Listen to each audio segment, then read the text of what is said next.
As the country marks this day, we will be doing a quick review of the health sector next now. And joining me to discuss this, the nation's performance in the health sector in the past 20 years is Chief Executive Officer, Occupational Health and Safety Managers, Ehi Eden. Ehi, it's good to have you join me right now. So happy handover day, let me say. That's a new one.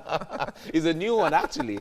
All right, now, they say health is wealth. Yeah. If you have to check how wealthy Nigerians are from the window of health in the last 20 years, what would you say it is right now?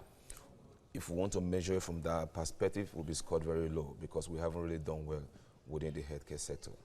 Though there are some milestones that have been achieved, talk about for the past in the past 20 years, talk about the eradication of polio and how Nigeria also rose to the challenge of fighting diverse infectious diseases that actually invaded the country, like Ebola, which of course has become a global upload for Nigeria. But outside all that, maternal mortality, child mortality in Nigeria is still on the high side. We have to really look at how we can actually develop our primary healthcare system. We remember the days of primary healthcare you just mentioned now, when late Professor Luke Ransom Kuti was the Minister of Health. Yeah. Was that the peak? Was that when Nigeria had it the best since its history? That's the best we ever had during the time of Luke Ransom Kuti, and we're just looking at how we can go back to that model that he actually created during that period. So today we have about 30,000 primary healthcare centers in this country. Less than 20% are functional. And primary healthcare brings medicine closer to the people and reduces the influx of patients into secondary and tertiary institutions. What was really peculiar about the model that Professor Ransom Kuti put in place that really helped Nigerians at that time? It's just a simple thing. Because most of those basic illnesses, you don't need to move from your house and be looking for a tertiary institution. You can actually access it within your locality. Okay. The model of primary healthcare system is to bring medicine closer to the people. Imagine a woman that's at Ubomosho, that's pregnant, want to access a hospital. The cost of going to the hospital because it's too far from her, and you find out that because of issues as these, most Nigerian women are delivering at home and are not even profiled. And fatality come up in these kind of situations. Most times they're not even documented. So we just need government to look back at this. And again, we have to, we also got the NHS within this same period. But above, NHS has not been able to actually ensure 10% of Nigerian working population.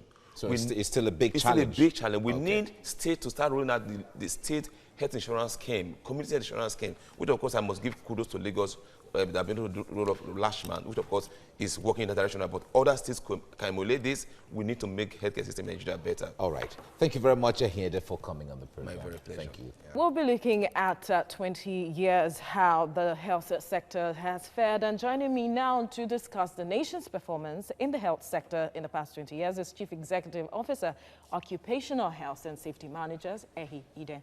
Thank you so much for joining us on TVC Breakfast. My pleasure. Over the years, we have seen how the fact that even some teaching hospitals were able to attend to certain ailments and treat certain, difficult, when we talk about health issues. But now what we get is medical tourism. A lot of people live in the country to seek treatments. What exactly, where did we get it wrong when it comes to infrastructure? Well, I think we have opened our country, our system, to influx of all manner of people who want to sell medical to their country. But you can't blame them because we had strong infrastructural decay in the healthcare sector. You bring in equipments today and they break down tomorrow. We don't have the skills to maintain or service those equipment. I think one of the ways we can actually look at this in going forward, we need to focus on biomedical engineering institutes. We don't have that. So you find that you have equipment that novel idea is brought to the country, and in about 2, 3, 4 months, even 1 year, it's not functional. We don't have the requisite skills in the country to service those equipments until we have to bring somebody from South Africa or bring somebody from India. We don't need all that. You hear about Nigerians doing so well in other countries. A lot of Nigerians, doctors and nurses move out of the country and are doing so well outside the country. As of today, we have 121,000 Nigerian doctors then we have 131,000 Nigerian doctors in the UK. It's not that Nigerian doctors are not brilliant or Nigerians are not intelligent. We need to create that enabling environment, infrastructure for them to work. Hospitals is not just a building. It has to do with the equipment that they need to actually carry out. And the personnel? Come again? And the personnel as well. The personnel. We have enough doctors being trained in Nigeria on a yearly basis. They want to work, but when they don't have those equipment as they've been taught to use to work, everybody wants to go to a place where he can actually utilize his skills. And that has led to influx of Nigerian doctors out of the country. 15% of the total budget is what is recommended to... In the Abuja Declaration. Yes, to be assigned when it comes to health. But it doesn't seem we have achieved even 10% of that. Does that show or replicate our political will to really address issues? That shows a lack of commitment from leadership to develop the healthcare sector in Nigeria. You cannot develop the Nigerian healthcare sector that feeds about 200 million population with a single-digit budget. It's not possible. We need to have requisite funding for the healthcare sector, which of course I talked about earlier on. Improve the primary healthcare system so that people can have access to healthcare. And again, even the out-of-pocket expenses, we have to stop it.